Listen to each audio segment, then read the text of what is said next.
Bismillah ar-Rahman ar-Rahim. In the name of God, the extremely merciful, the constantly merciful. I find no greeting better than the universal expression of peace. Assalamu alaikum wa rahmatullahi ta'ala wa barakatuh. It is truly a blessing of Allah subhanahu wa ta'ala to be honored with having Ustad Nouman Ali Khan with us here today again for the second lecture of this series. And I'm sure most of you already are quite familiar with our beloved Ustad, but I would like to give a brief introduction for those who don't know him yet. Ustad Nouman Ali Khan is the founder and CEO of Bayyina Institute, a leading Arabic and Quran studies institute based out of Texas, USA. Throughout his study over the last 14 years, his YouTube lectures have continued to focus on insights, nuances, and the literary appreciation of the Quran. He's also in charge of the 9-month full-time Arabic and Quranic studies program, the only one of its kind in the US. Finally, ever since performing Hajj this last year, he has dedicated himself to building, inshaAllah, the most comprehensive Quran and Arabic video learning resource to date for families, adults, and children at Bayyina TV. Before we begin, I'd like to remind our guests to please take the small children to the specified location in the masjid. Turn off your mobile phones, inshallah, so everyone can benefit. And do not eat food in the musalla, please. And for the non-Muslims, we'd like to remind you that there is a special gift for you at the end of the lecture. So please find one of the volunteers to assist you to get your gift. Without further ado, I would like to welcome Ustad Nouman to enlighten us on the very important topic of tonight's event, titled Responsibilities. Assalamu alaikum wa rahmatullahi wa barakatuh. Alhamdulillahi rabbil alameen, wassalatu wassalam ala sayyidil anbiya'i wal mursaleen wa ala alihi wa sahbihi ajma'in. Thumma amma ba'd, fa'a'udhu billahi minash shaitanir rajim. Was-samaa'a rafa'aha wa wada'a al-mizan alla tatghaw fil mizan wa aqimu al-wazna bil qist wa la tukhsiru al-mizan. Rabbi shrah li sadri wa yassir li amri wahlul 'uqdatan min lisani yafqahu qawli. Amin ya rabbil alameen. Inshallah, my intention tonight is not to give you a super long lecture. I think I want to actually hear more from you this evening after I give my initial thoughts for hopefully less than 45 minutes. I'd like to take about 15 minutes worth of questions from all of you, inshallah ta'ala, about some of the ideas that I hope to share with you today. I do think that some of the ideas that I'm going to share with you tonight, inshallah, are a little bit different than what you might have been used to hearing. And though I have talked about these things before and on different forums in the United States, I don't think, to the best of my knowledge, any of this stuff is on YouTube. So it is probably new for a lot of you, inshaAllah ta'ala. The Quran teaches us a lot of different kinds of concepts in very unique ways. And tonight we're going to explore one of those ways. Some of you are familiar with the ayat I began today with when I recited the Arabic portion of the Masnoon part of this talk. I actually recited a couple of ayat from Surah Al-Rahman. And in Surah Al-Rahman, the arguments are actually pretty unique. The beginning of it, the gist of it all is that there are non-Muslims, actually not just non-Muslims, non-believers, who are refusing to accept the call of the Messenger sallallahu alaihi wasallam. And the reason that they have for not accepting the call is it's not convincing enough for them to believe in a book where they haven't seen anything miraculous. They say that they're only going to believe if they see. And I've talked about that part of it at least extensively. That Allah Azza wa Jal in this surah, in Surah Al-Rahman, basically says, you're human beings. You can reason at a higher level. You don't have to be convinced of something just because you've seen it. You can actually reach conclusions by reasoning, by thinking about something, right? So the human ability to communicate through language makes us more sophisticated than other creatures, right? So we can reason with each other through language and talk about things that we can't even physically see. This is something that happens in universities all the time, higher institutions of learning all the time. You're learning literature and history. For example, even let's take history. You learn a lot about history without actually seeing the events. You learn about them through reading about them, through discussing them. You learn a lot about justice without actually seeing the abstract concept of justice. You learn about it through discussion, through learning, right? So much philosophy and wisdom is taught through language, without actually resorting to something physically that you can see. Amin Ahsan Islahi, a great scholar, just talking about this concept, he said something brilliant. He said, you know, animals, they only reason based on their five senses. So for instance, if there's a fire in a building, human beings can be told through a mic system or something, there's a fire, please exit the building. I don't have to see the fire. If I hear the announcement, it's enough for me. But a cat or a mouse or a dog, they're not going to leave the building until they smell the flames or they see the fire. You understand? So when people said that we're only going to believe when we see, Allah Azza wa Jal responded, Ar-Rahman allama al-Qur'an, khalaqa al-insan, allamahu al-bayan. Ar-Rahman, he taught the Qur'an. Yes, and the Qur'an should be enough because he created the human being, not an animal. And the human being has been given the ability to use communication. Allamahu al-bayan. That's one of the rationales of the beginning of this surah. But I want to take it a step further today. That step further is really, really important. And I think one of the most important fundamental principles of the Qur'an. And that is that revelation, Qur'an came to give us iman. But the miracles of Allah that should lead you to iman, that should lead you to the conclusion that in fact there is a God, that in fact there is Allah, and that He will hold you accountable, all of that you could have concluded yourself without revelation, even without the Qur'an. Where should you get that information from? It actually should come from you thinking about the creation around you. So when they said, now listen to this part carefully now, when they said we will only believe when we what? When we see. We're only going to believe when we see. Allah says, really? Because you have plenty to see.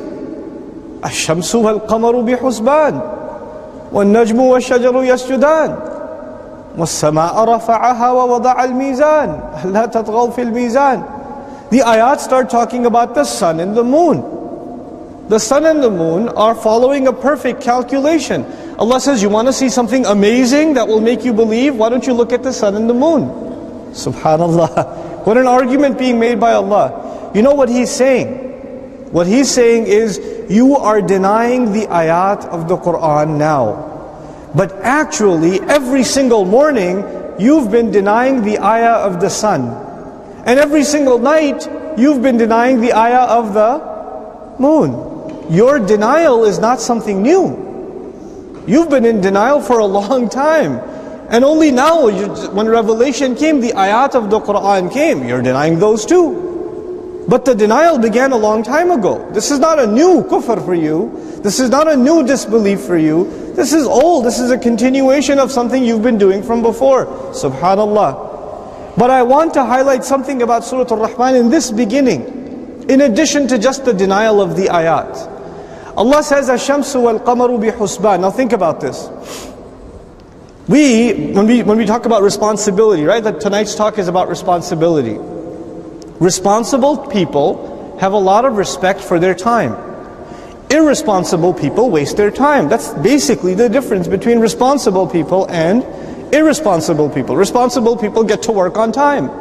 Irresponsible people show up late. Responsible students finish their homework on time, get ready for the exam on time, etc., etc. Irresponsible people don't. That's fundamentally the difference between responsibility and irresponsibility. Responsible Muslims wake up in the morning for Fajr. Irresponsible Muslims don't. Isn't that the case? So responsibility has a lot to do with respect for time, doesn't it?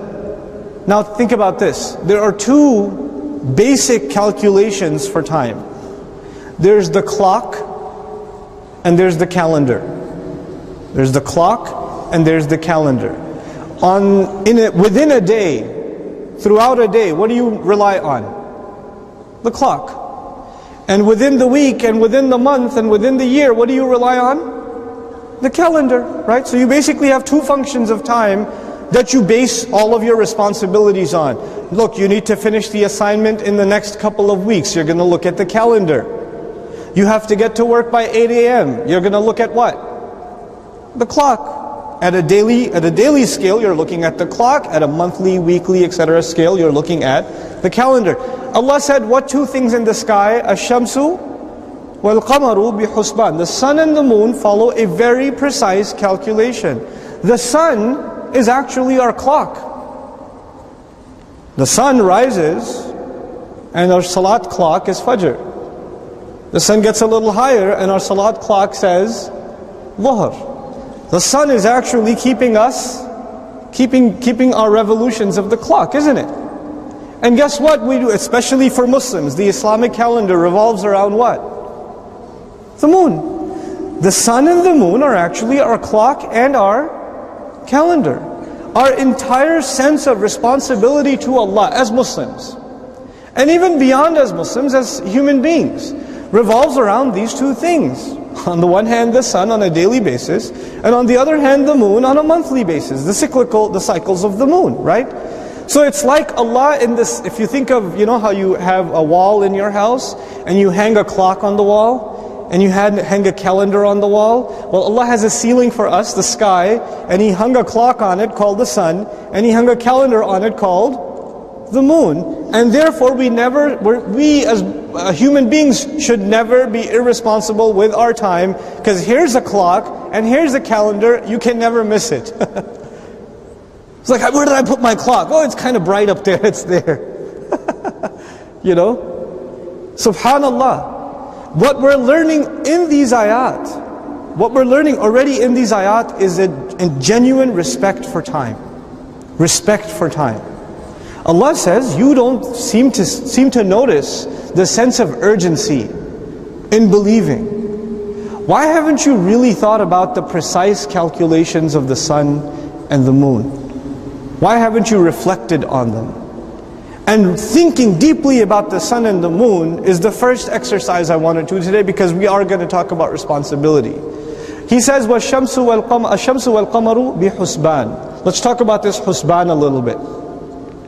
The word husban in this ayah can be understood fundamentally in two ways. Our mufassirun traditionally have gone one of two ways talking about the word husban in this ayah. I'll explain both of them. The first of them is husban comes from hisab, which is calculation. So the sun and the moon are determined or committed to very precise, extremely accurate calculation. That's what Allah is saying. So what Allah is saying then is, and we learned this from other places in the Quran, what is the most honored creation of Allah? وَلَقَدْ كَرَّمْنَا بَنِي آدَمَ. We honored the son of Adam. Human beings are the most honored creation.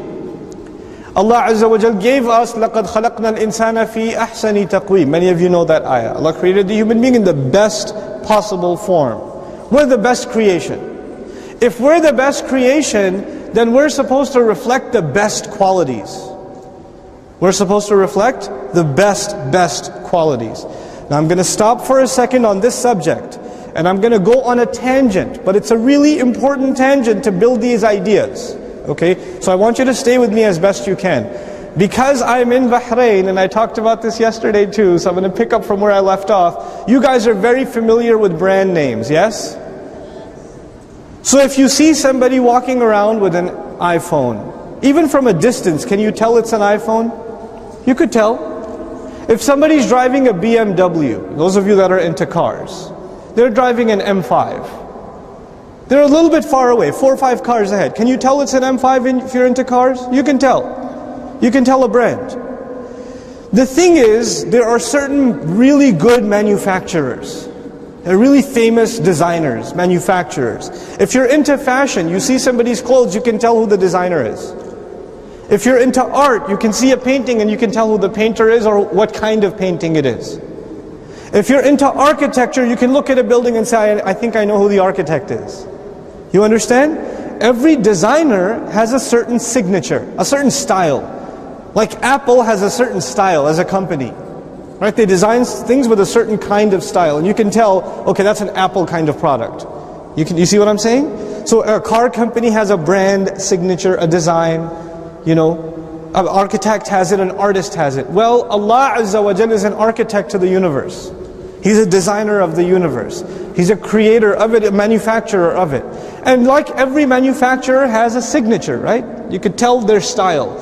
Allah also has a style in how He designs things, how He makes things.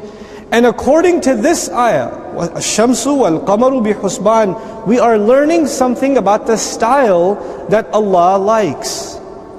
The style that Allah likes is things that are precise, that follow a particular calendar, that follow a particular clock schedule, that don't delay the schedule, that stick to a time.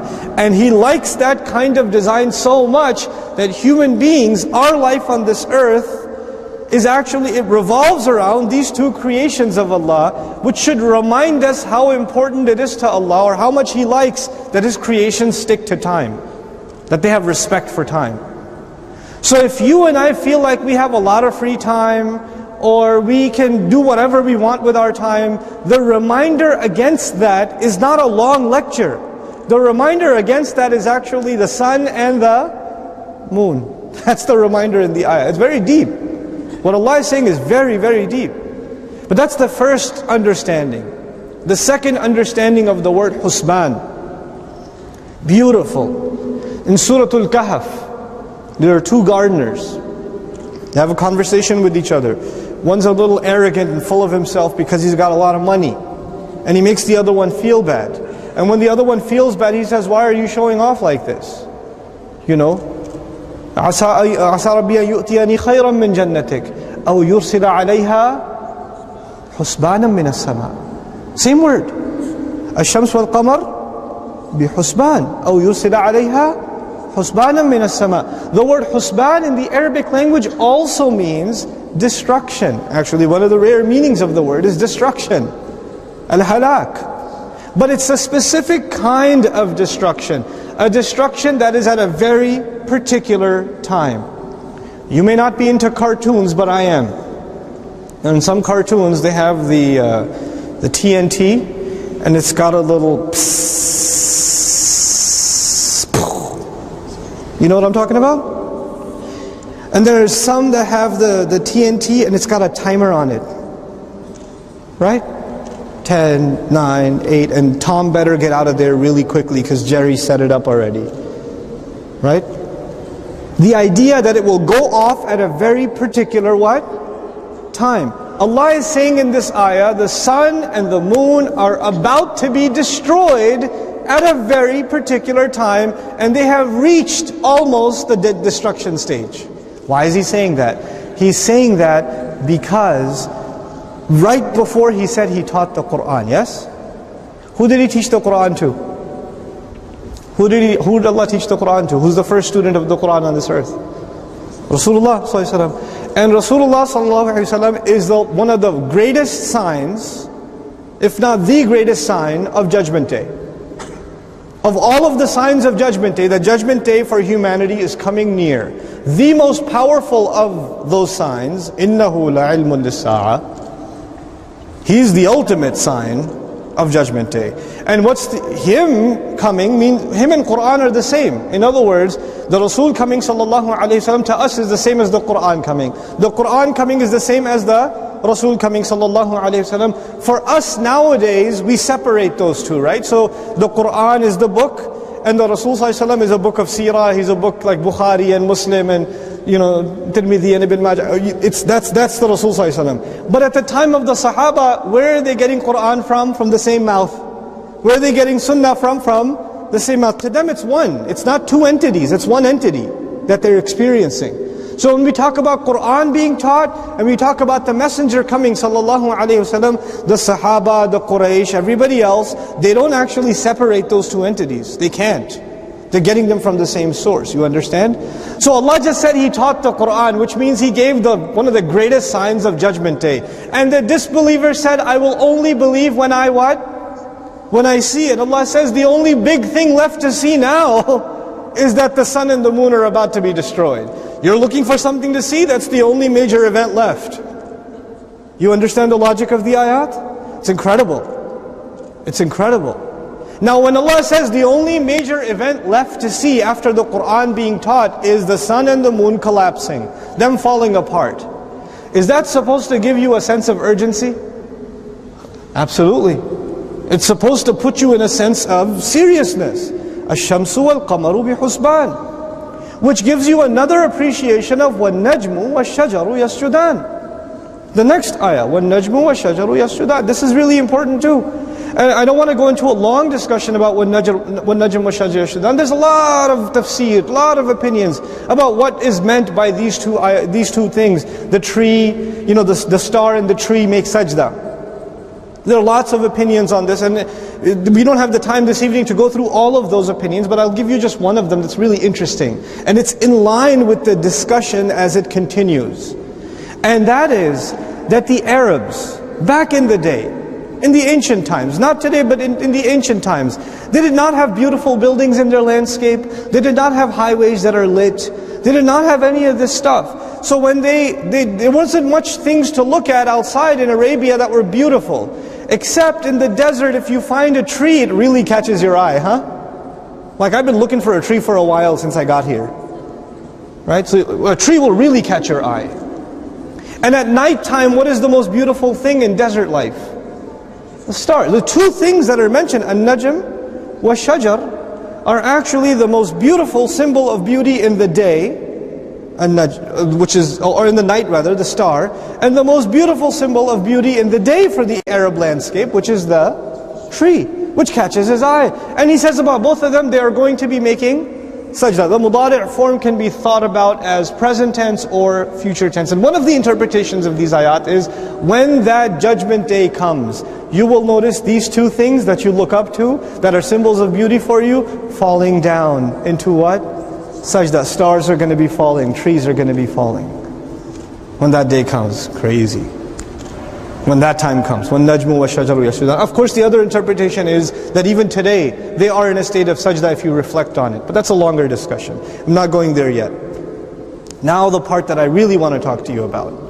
That's really the crux of what I want to share with you today. How deeply Qur'an presents ideas. The idea of reflection on the Qur'an and deriving benefit from the Qur'an. When you really get into this subject and extract what our amazing tradition has to offer, if you're students of philosophy or poetry or literature, you'll be blown away by how Qur'an presents things, really. This is one of those places to me. He says, وَالسَّمَاءَ رَفَعَهَا. This is actually a unique thing in Arabic grammar. It's called al-mashghulu anhu. Those of you that are into Arabic grammar, the maf'ul bihi is mentioned twice. وَالسَّمَاءَ, and then it's repeated, رَفَعَهَا. The dhamir is mentioned again, it's twice. Once before and once after, referring to the same thing. This is unusual in the Arabic language. And this is done in Arabic when someone is really proud of what they've done. To make it simple for you to understand, let's just say that you, a lousy student, did your homework for the first time.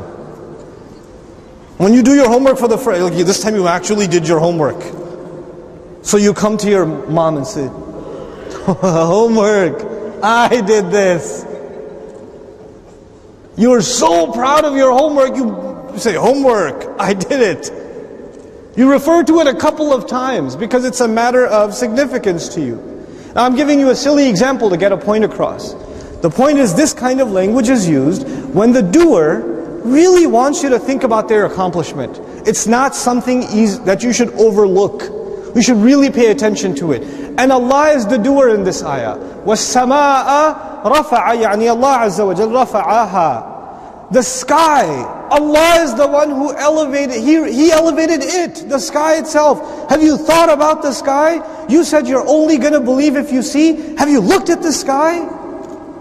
What about the sky? He says, وَوَضَعَ الْمِيزَانِ. He raised it and put a scale down in it.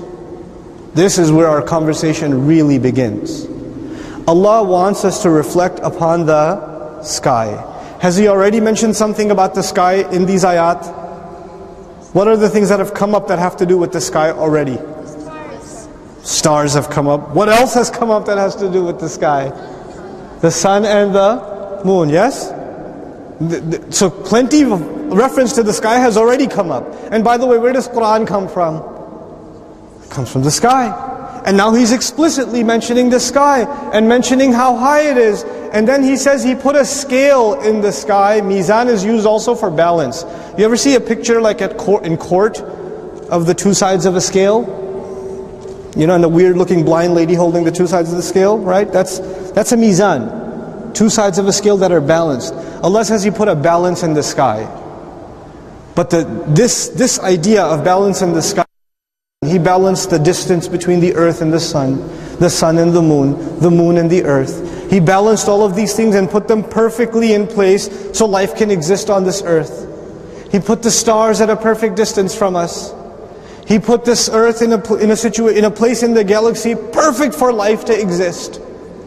You know, life according to the atheist is an accident. The atheist argues life on this earth is an accident. This is one of the most statistical absurdities ever stated, that life is an accident. Statisticians, people that study statistics, not religious people that study statistics will tell you that is the most ridiculous claim in stats, that life on this universe or in this earth is an accident. There was some organic soup, it was boiling for a long time, and all of a sudden a frog came out, or you know. And I'm not going to go into that subject by itself, maybe at another occasion one day. But you will have to understand, this place was so beautifully balanced for life to exist, for us to exist, for the things around us to exist that Allah will then talk about in these ayat that are coming. But think about this. He put balance in the sky, right? And of course the sky is a beautiful symbol of balance, of things in order, and they stay in place. They stay where they're supposed to, right? The sun is very reliable. You are going to be late to work, I'm going to be late for salat, but the sun's not going to be late for sunrise. I'm going to be late by a day or two finishing my assignment, but the moon's not going to be late. The new moon's going to come out. You understand? It doesn't wait for you. Oh wait, he's not finished with his assignment. Hold on. Just wait a minute, let him wake up. Because Fajr's not going to wait for you. Isha's not going to wait for you. Ramadan is not going to wait for you. Wait, he hasn't finished the entire season 3 yet. Don't let Ramadan start. Let him finish watching the series, then we can get into Ramadan. Not going to happen. It doesn't wait for you. It's got a schedule and it follows it. And it's got a balance that it commits itself to. Now, one of the most incredible transitions in the Quran. Transitions in the Quran, you know what that means? The Arabic term is iltifat. Allah is talking about one thing, all of a sudden He starts talking about another thing. A lot of times when you're reading the English translation of the Quran, you're like, what just happened? How did you go from one thing to just a totally different subject? How does that make sense? That's what's happening in this ayah now. He says, وَالسَّمَاءَ رَفَعَهَا وَوَضَعَ الْمِيزَانَ أَلَّا تَطْغَوْا فِي الْمِيزَانِ. He made the sky, He raised the sky and put a scale in it, put balance in it, so you don't cheat and don't violate when it comes to the balance. You don't cheat when it comes to the balance. You don't do wrong when it comes to the balance. Oh my God, wait, what? We were just talking about the sky and now we're talking about who? You, me. And He's connecting these two things. He's saying the sky has something to do with you. If you understand this connection, you'll understand today's conversation. This was the whole point I was trying to get at. If you understand what I'm going to get at now. The sky is perfectly balanced. And Allah says, I balanced it, and the reason I balanced it is so that you lead a balanced life. Allah says He made the sky balanced, so you lead a balanced life. That's what He's saying in Surah Al-Rahman. Now what in the world does that mean? Imagine back in the day you own a grocery store and you sell vegetables and bananas and fruits and whatever you sell, okay? And you are, of course you put the weights on the one side back in the day and you put the fruits on the other side until they get what? Balanced. Now you are a little bit of a cheater, so it says 2 kilograms, the weight says 2 kilograms, but it's actually 1.9 kilograms. So you give your customer less than what they pay for. And this is how you make a little bit of extra money. So you are technically cheating in the scales. Now there's a government official body that comes and makes sure that your scales are up to date and you're not cheating in them and all of this stuff. But you know what this ayah is saying? What official reminder is there that you should never cheat in the scales? What giant scale is always there? The sky. The store owner should never cheat in his scales, and the only khutbah he needs is to look out the window. Oh yeah, the sky. Ugh.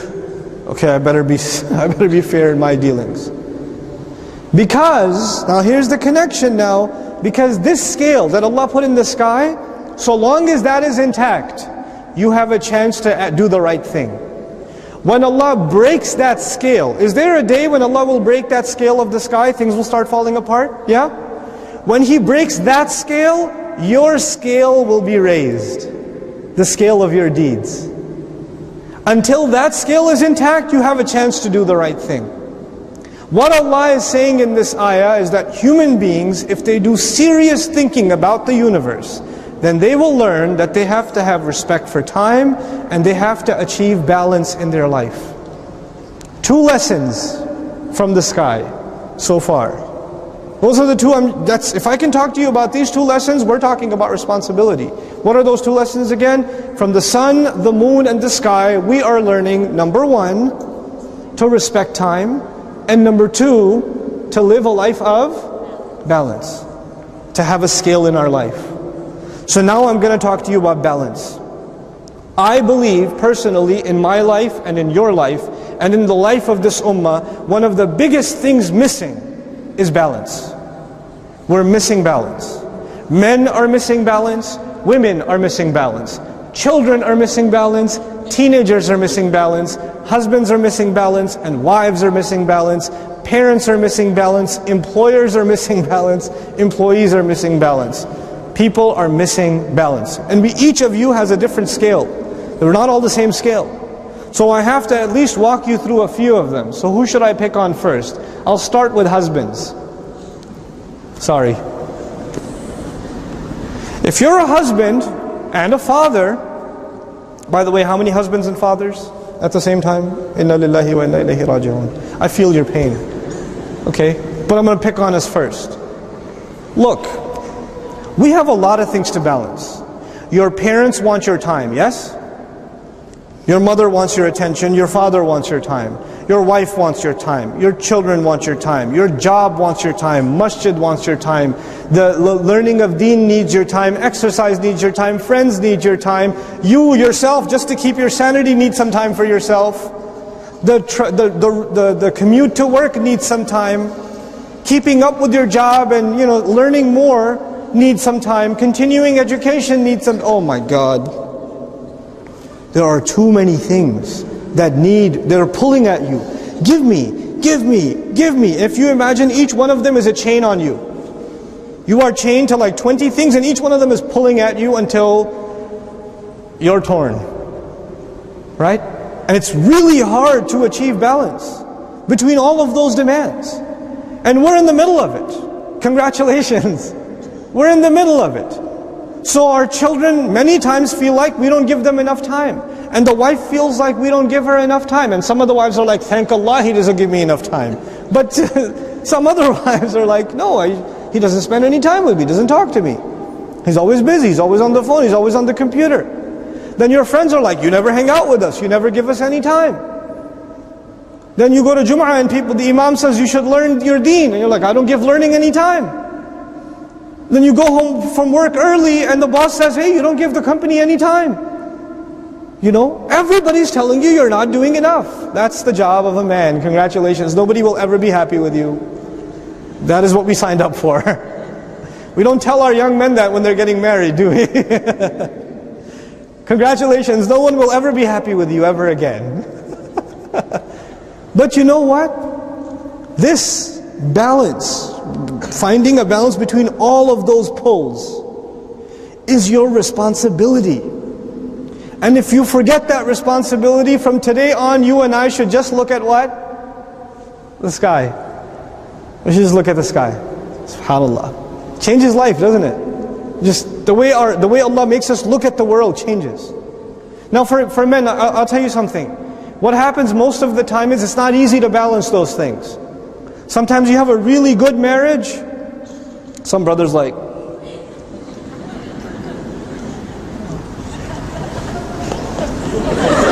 you know, sometimes you have a really good marriage, but your relationship with your father is pretty tough.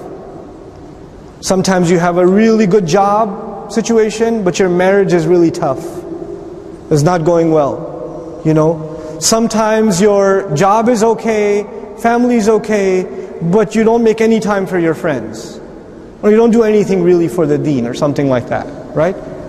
So when this imbalance happens, you know what most people do? Most people pick the things that they're good at, because you can't be good at everything, so you pick a couple of things that you're good at, and you start putting most of your time in that, and you start ignoring everything else that's not convenient, that you're not so good at. So you have a brother who is not very good with his wife. She's kind of upset with him, right? So he's going to be the guy that shows up 5 hours before the program and starts reorganizing the chairs.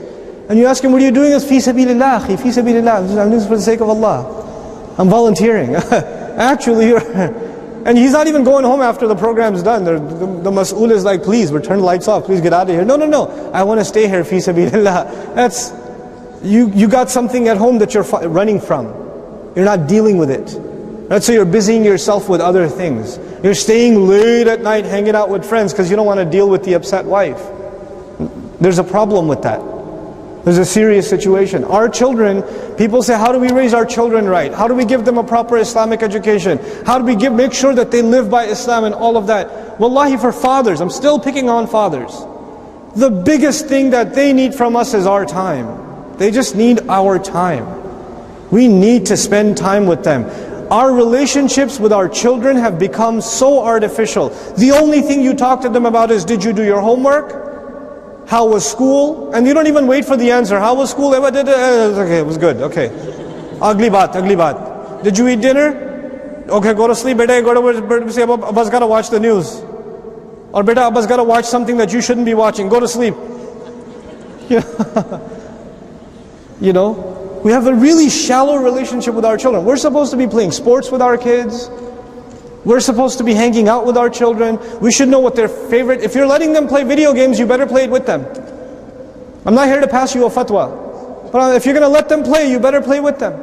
You better be better at it than they are. If you're going to do Street Fighter, do Street Fighter. I don't care. But do it with them. Don't let them be on their own. You should know who their favorite character is.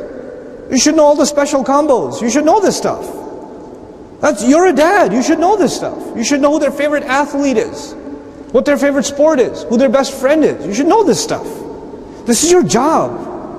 With your boys especially, and also with your girls. And with your girls, fathers, look, I feel your pain, guys. I'm not better than you in this. This is a struggle for me like it is for you. We have a really hard time paying attention. Allah did not make men capable of paying attention to a lot of things. So it's a ni'mah of Allah that you're sitting here listening. Some of you are like, what? What just happened? Where am I? What is this place?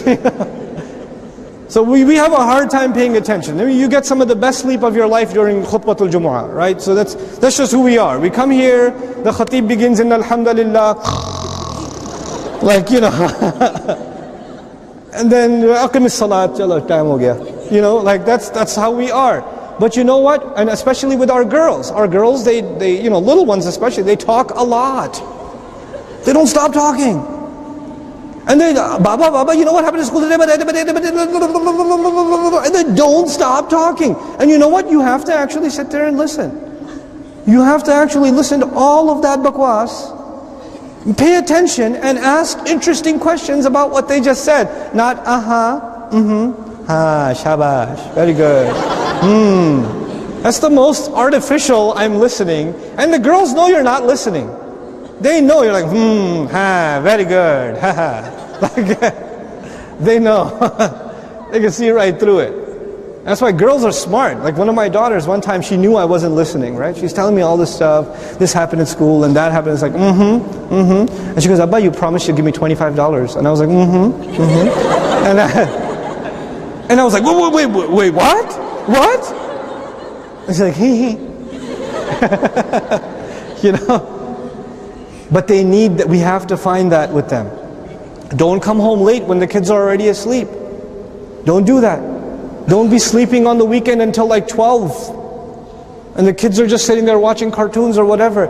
If you don't build a relationship with them at early ages, they are not going to have a relationship with you by the time they're 13, 14. They're not. They're not going to be interested in you because you weren't interested in them. You know, this is a balance you and I have to find. And especially fathers and daughters. That's a really important one. I talked about this yesterday. But it starts early. This is a balance we have to find. And let me tell you about some other aspects of balance. Our wives, many of them are very unhappy with us. They're very unhappy. And you get angry at them. I pay the bills, I go do the work, I provide everything. Look at this light, I turn it on, I turn it off. You see, you know why? Because I do all the work. Now let me watch CNN. Like, and she says, you don't give me, and you're like, why are you always talking to your friend? Why are you always on the phone with her? You never get off the phone with her. Because you don't want to talk to her. How was work? You're like, oh, this is work. I don't want to complicate your small brain with work, you know. Just why don't you just cook or something? Just let me deal with work, okay? You don't worry about it. Come on. If you keep neglecting them in conversation, then obviously they're going to be frustrated with you. They don't feel like they're a partner in your affairs. Some of the most crisis situations in the Prophet's life, sallallahu alaihi wasallam, he got the Ummahatul Mu'mineen involved. He got the mothers of the believers involved. In some of the most crisis situations. I learned this later on in life. In our organization, when I'm about to hire somebody, I do the interview and I'm about to hire someone, I actually consult my wife before I make the final decision. You know, I value her input. I don't say, what does she know? Whatever. It actually helps, it puts barakah in the work I do at work, but it also puts a lot of barakah in the home. This is important, making them feel included. And part of that balance, guys, now this is the hard part, you have to have my recommendation. This is not from our deen, but it's my personal recommendation. My recommendation is you should have one day at least in the week where you take care of the kids and they get to hang out with their friends. One day in the week where you're taking care of all the kids. I know, it sounds like adab, I know. And they get to just socialize with their friends. And what that does is two things. One, it gives them room to breathe, because it's hard taking care of kids. Two, it gives you an appreciation of how hard it is to take care of children. When you have to take care of children just by yourself for 1 hour, no, let's not make 1 hour, that's too long, 20 minutes. 20 minutes, you will feel like you are running out of oxygen. Where have you been? It's been like 5 hours. I thought you were going to talk to them and meet your friends and come back. What are you coming back next week? What is going on here? I haven't even left. I was just leaving. It hasn't even 5 minutes. For you, it's very hard. And that's actually an indication that you haven't spent enough time with your children. That's why you're not comfortable spending 100% of your time without any, you know, female supervision with them. It's kind of hard. This is part of balance. Your mother wants to spend time with you, but your wife says, don't go to your mother's house. You go to your mother's house? Hey, I never want to see your wife, I hate her. And these two women, I don't know what happened. You don't want to know what happened, but they hate each other. They really, really hate each other. And guess what? They're not going to tell each other that they hate each other. Who are they going to tell all the time? You. 1 year over here, 1 year over here. And you're going to have to balance the insane rage of two women, you know, and you have to show both of them love. And every time you go and you forget to call your mother, she says, your wife told you not to call me, huh? I knew it. I knew it. And then you go spend a little 20 minutes at your mom's house, your wife calls, why don't you just live there then? Why don't you? And in the middle of it all, and they ask, why are you balding so fast then? You know, why are you losing your hair so quickly? Well, here's how you do something about that. First of all, because you have to maintain the sanity of your household, you have to learn to not get frustrated with your women. With your mother, with your wife, with your father, etc. So you should not get frustrated with them. So if your mother says, I hate your wife, you says, yeah, we should kill her together. Let's do it.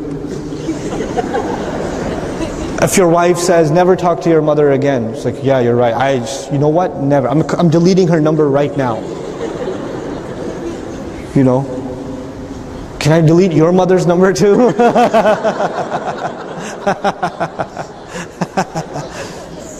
Right? But you have to learn to joke it off a little bit. If they have a lot of tension, you have to release the tension. You have to release the tension. And you cannot, and part of this balance, and we haven't learned this in much of the ummah, you did not marry a servant, you married a wife. You married someone who is somebody's daughter, and they used to protect her and take care of her and give her dignity, and now that became your responsibility. You did not marry a maid for your mother. You did not marry a servant for your mother. That's not our deen. You cannot tell her to treat your mother like you treat your mother. You owe your mother. You owe your mother. Your wife doesn't owe your mother. You have to, this is part of balance. She has a haqq on you. And she's responsible to you. And you cannot make her do things that's not even part of the agreement. They say, you're going to do this for my mother, you're going to massage her feet, you're going to do this, and you're going to do that, and you're going to get treated like garbage because we've watched enough Indian movies to know that that's how things are supposed to be. And they get to... And you what is going on here? Phone is because of the sweat and tears of your father and the sacrifices of your mother. Show some respect. Show a little bit of respect for what they've gone through. You know, it's not easy earning a living. It's not. You try doing it. You try doing it if you think it's that easy. Stop being a baby and asking for and throwing tantrums and having attitude problems. Learn to act like mature adults. You know, I was telling the younger group earlier, as far as our religion is concerned, if you reached maturity, in other words, if you reached the age of puberty, men and women, as far as our deen is concerned, you are adults. You better start acting like it. Stop acting like, just because your friends around you are acting like children doesn't mean you have to. And if the friends around you are really immature, find older friends. Honestly, find older friends. There's no harm in that. And you spend time with older people, it'll mature you faster. Spend time with them. If your dad's running a business, spend time with him at the business. It'll mature you faster. If your mom goes to a halaqah with older ladies, go join it. It's going to be boring for a little while, but then you'll mature. You'll learn from the wisdom of elders. It'll make you smarter. It'll make you more mature. These are important things. And so now I'm giving advice to the teenage boys in particular, and the young men in particular. Please listen to this carefully. Based on my personal experience. This is advice only based on my personal experience. Honestly, my parents, because of financial reasons and job reasons, they had to leave the United States when I was young, when I was about 17, 18 years old. So we had to my sister just got married, my older sister. She was living in New Jersey. I was going to college, and I had a job in New York, but I lived with my family. But they had to make the decision to go back. And because of my education, they decided that I should stay back in New York by myself. So I'm a guy that's 17, 18 years old, by myself, living in New York City. I have no parental supervision. I can do whatever I want in the day and whatever I want at night. I can do whatever I want with my time. Nobody's going to check on me. Nobody's going to check who I called, or who I text message, or what websites I visit, or who I hang out with, or what I listen to, or what I watch. Nobody's going to check. I have no supervision over me. None. On top of that, I'm making my own money. I don't owe anybody money. I have my own job. I'm earning it myself. I'm completely independent. That age, independence and New York City are not a good combination. That's not a good combination. That is a lethal combination. You understand? You know, I didn't survive that because I'm some righteous person. I didn't. I survived that only and only because I was too busy to do something stupid. Too busy. I was taking 12 credits in college, I was working 40 hours a week, and the little empty time I had, somehow I developed the interest to want to learn Arabic, so I used to have 20-hour days. I got 4 hours of sleep a day, and I was loving it. I was exhausted. I didn't have time to be an idiot. You know, the biggest crisis of young men today? Free time. You got free time, it's just trouble. And you don't have to be in New York City. The internet is widely available, huh? New York City can come to you. Our young men have to do work. If they're too young to get a job, put them in an internship. If they're old enough, put them in the business with you. Have them sit in the office with you. Make them make photocopies or do something else. Keep them busy. Keep young men busy. Exhaust them. If they don't want to do work, put them in sports. Don't have them sit idle. Young men sitting idle, you are guaranteed to have trouble. It's not you might have trouble. You will have trouble. There's no other way of thinking about it. There's no second option. It is absolutely guaranteed. Absolutely guaranteed. Young guys, you want to save yourselves, get a job early. What's the earliest age you can get a job in this country? I don't know what that is. 18? I don't know. Is it? Oh, the second you turn 18, get a job. I don't care if you're changing tires at a tire shop. Get a job. I've gone through maybe 15 jobs in my youth. That just means I got fired a lot, by the way. But regardless, it saved me. And the other thing it does, let me tell you what a job does. It makes a man out of you. When you get yelled at by your boss, man, when you get paid almost nothing for doing like back-breaking work, you get respect for money. You get respect for what you earn. You get new respect for your father. You get new respect for them taking care of an entire household. You don't complain anymore that they didn't get you the newest toy and the newest video game, because you know what it takes to earn that kind of money. New respect. I had a very wealthy friend whose son, smart kid, he graduated high school, A student, you know, got into a college, and his father was so proud of him, bought him a BMW. Brand new. 3 Series. Nice car. Crashed it in 2 months. Oops. Dad yelled at him. Car's beyond repair. A month or 2 went by. He convinced his father to buy him a Lexus. 6 months go by, he crashed that too. Then the father called me and said, what should I do? 2 cars this boy's already destroyed. And I was like, why? You are so smart. If you were not smart, you wouldn't be making that kind of money. Why are you so dumb with your child? What happens to your brain? Stop things. Tell them, earn it yourself. Go buy your own car. Go get a job. And so this boy gets a job. He worked at the Gap, folding t-shirts. Right? And he's earning minimum wage, and he's putting dollar after dollar together until he gets about $2,000 together, and he bought like a 1988 Buick. And he's shining that thing every day, and he loves it. He takes pictures of it, and it's never crashed it. Stays under the speed limit. Even give it a name. Basanti. Why did he have so much respect for this car? It's the ugliest car he has. He had a Lexus before this. He had a BMW before this. This is a hideous car. But you know what? This was from his own earnings. His respect for it. We have to give our kids respect for money. You know, if we keep giving them things, they will not have respect for money. They won't have respect for money. It's really important we do that. You know, the same thing with girls. If you can find work, do it. If not, volunteer. Volunteer at a hospital. Volunteer at a clinic. Help out at a shelter. Do things. Just keep yourself busy, especially at that critical age, and it will save you from a lot of trouble. These are just some things about balance and responsibility that I wanted to highlight. I just want to leave you guys with the following. If we, subhanAllah, we raise our children, we want the best for our children, and we want them to have the best things in life. Sometimes you feel like, I'm earning all this money, what's the point of it if I can't give my children a good life? Right? So you buy them things and you get them things out of love for them. Obviously it's a natural feeling that a parent has. But I am telling you that if you keep buying things for your children, then you are actually poisoning them. You're actually hurting them, not helping them. I'm not saying you shouldn't buy things for your children, but you should taper it off. And you should not make it like a regular thing. where they just become greedy and all they do is they want from you, and all you are to them is a cash register. That's a sad state, you know. That's not where you and I want to be.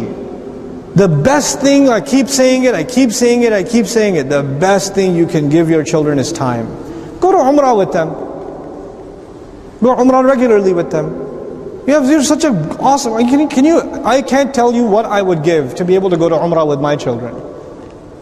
How awesome that would be. And you guys could do that like, chalo chalte hain, chalo dil cha raha hai, chale.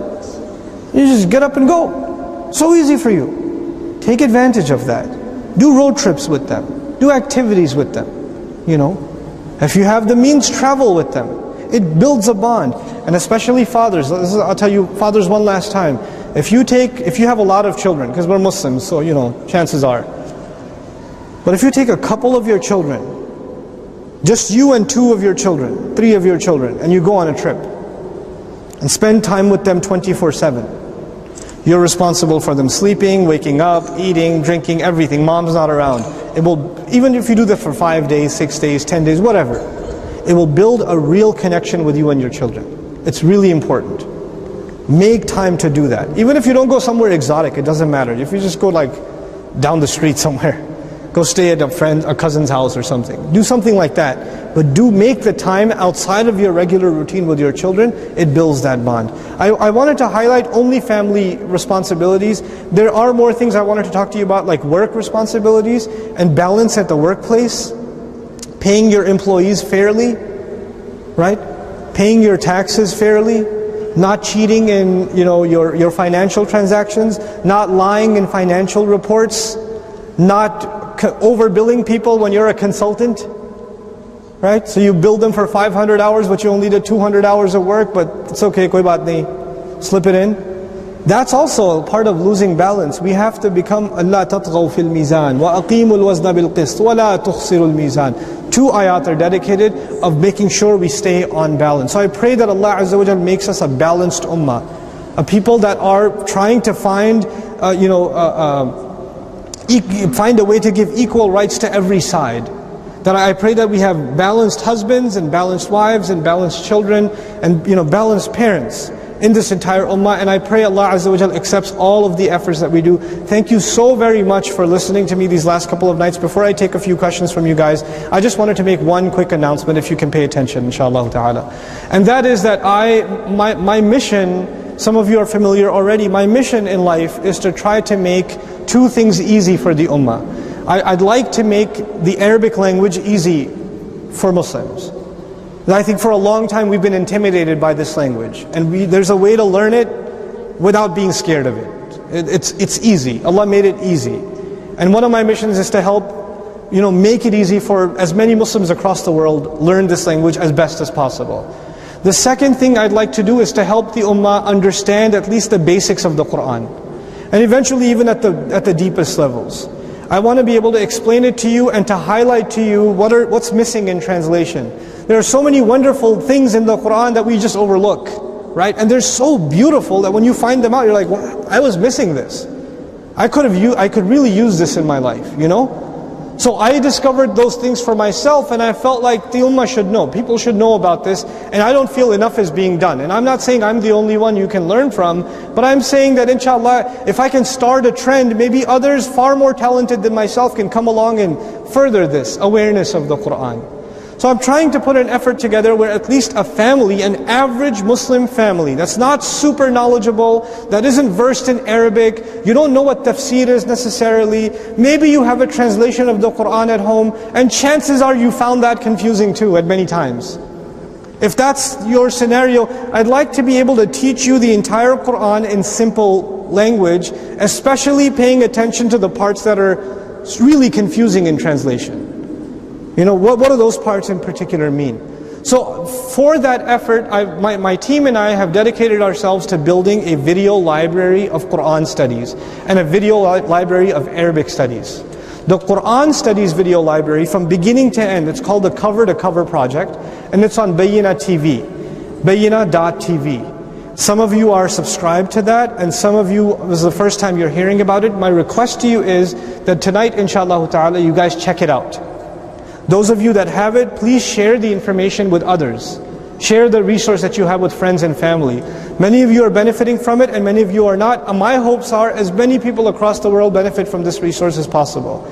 I'm doing things like parenting from the Quranic perspective, the entire series on it, shame from the Quranic perspective, haya, entire series on it. I eventually am going to do, women heroes in the Quran, entire series on it. Things that I need, I want to have these things available for my daughters. And if my daughters will benefit, then the daughters of the Ummah will benefit. I believe it. I believe that. Why should I restrict that to my own child? I have concern for all of our children. That's what we're supposed to have, a shared concern for the Ummah. The same thing, I really want to teach my children Arabic, but I could have just taught her myself, but I decided to record the classes. I teach my 10-year-old daughter like Arabic grammar to understand the Quran, and some of you are following Arabic with Husna online. It's all there on Bayyina TV. So I want you to be able to access this resource and inshallah ta'ala over the years benefit more and more from it. One of the exciting things I want to tell, some of you might not know or you do know, we have a full-time Arabic studies program back in Texas where I'm from. And most of my year is spent teaching that. I take 60 students and I beat Arabic into them. And I'm not like this when I'm in class. I'm a very mean teacher.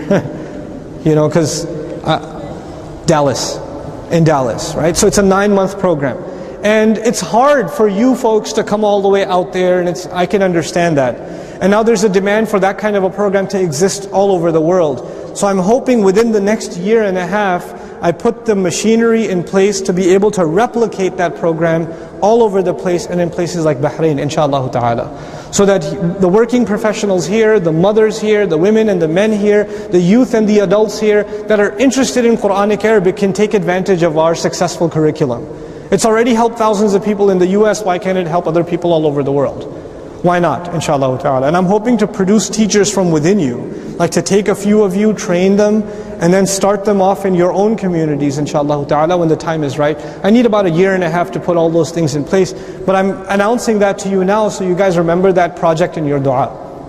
That we're able to do that, inshallah ta'ala, for the men in our community and the women in our community here. It was just an absolute pleasure getting to talk to you guys today. I hope you guys benefited from today's conversation. I can only take 3 or so questions from the brother side and 3 or so questions from the sister side. We'll go one and one. Try to be as loud as you possibly can when you ask. Show of hands. Anybody on the guy's side? Yes.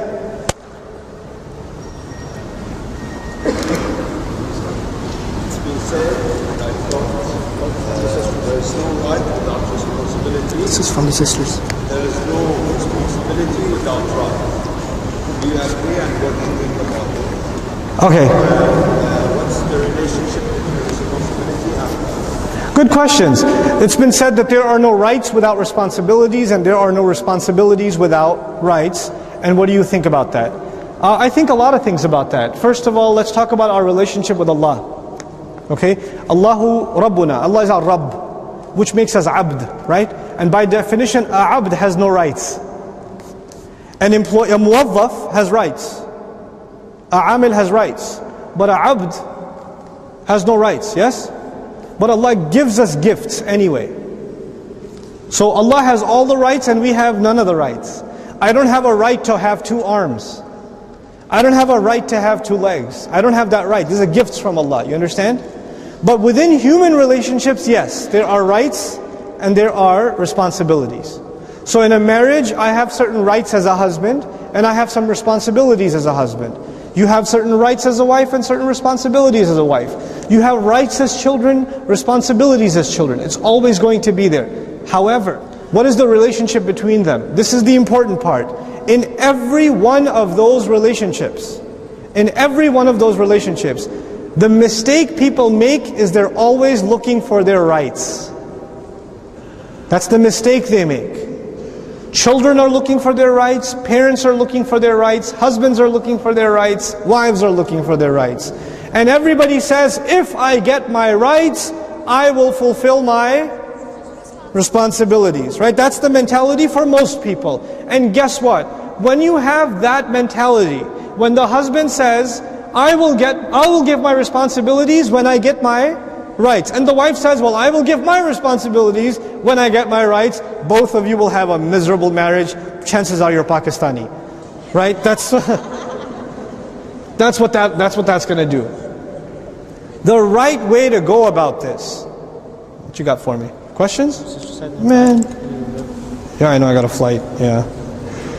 So the right way to think about this is Muslims have to concern themselves with their responsibilities. And they have to stop expecting their rights. You have to stop expecting your rights. And by the way, when you lose your expectations, then you only start expecting from Allah. And then even if you get a little bit, you're really happy. And when you keep expecting from people, you're always disappointed. You're just going to be miserable all the time.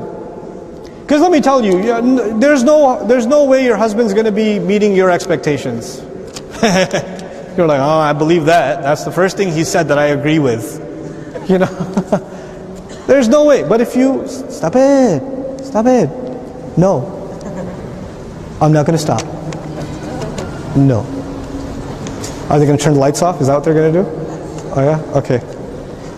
So I'll stop with that question. There's two more questions. Assalamu alaikum, I'm from Dallas, Texas. I would like to know, should we force children 7 to 8 to 9 years old to pray when they don't want to? Why don't they want to? What is wrong with you? What have you been doing?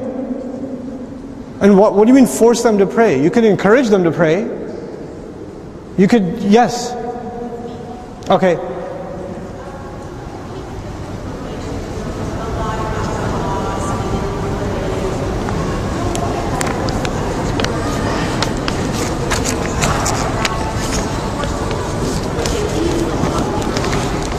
Yeah. No, it's at that age, I actually believe in being forceful a little bit. Like a measured forceful, not like a super crazy, like, slap you across the room forceful, but forceful enough that they say, okay, mom's serious, I better pray. And you can't say, well, then they're praying for the sake of mom and not for the sake of Allah. At a certain age, they have to do that. They have to pray for the sake of meeting mom's expectations. And as they mature, they'll thank you for building that habit into them. Right, so that it's important to be a little bit of an authority. We can't be softies in all of our parenting.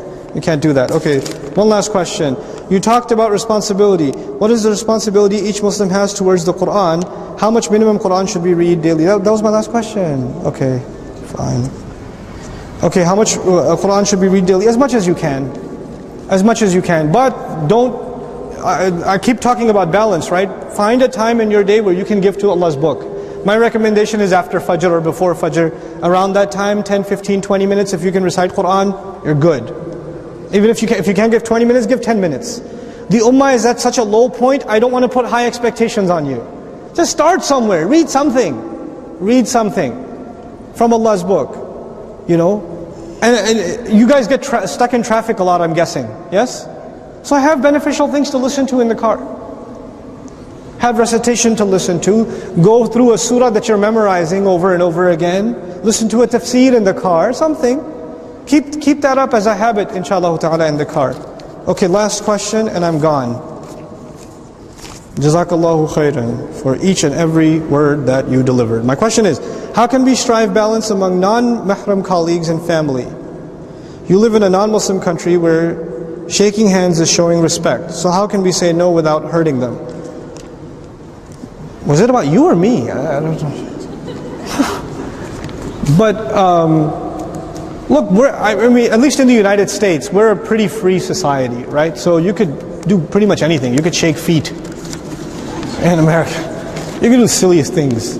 So when a woman sticks out her hand, some people are comfortable with shaking her hand and they'll quote a fatwa or something and whatever. I'm personally not comfortable shaking hands with women. I'm not giving you a fatwa. I'm just saying I'm personally not comfortable. And I'll just say, we have this thing in our family where we only touch women within our family, and we have too much respect for women outside. We don't have the privilege to be able to touch them. It's a thing. It's a Muslim thing. So instead of turning it into something like, ew, you kafir, I can't touch you, I turn it into, listen, just out of respect for women, unless they're in our family, we don't have the right to touch them. I hope you can respect that. And they do. We just got to find a smart way of saying things. You know, you don't have to just say, well, we believe innamal mushrikuna najas. We believe that the mushrikun are filth, and you clearly a mushrik. So you're lucky I don't have a gas mask on right now to tolerate your presence. And therefore shaking my hand is out of the question, but here's my sock, you can shake that. That's another way of going. You decide which one suits your personality more. Thank you so very much, everybody. Jazakumullahu khairan for listening. I have to rush out of here because I have to catch a flight tonight. And if I don't, I am going to be zabiha at home. So, Jazakumullahu khairan. Please make lots of dua for me. I'll be making lots and lots of dua for you on my trip back. Be responsible people. Assalamu alaikum wa rahmatullah.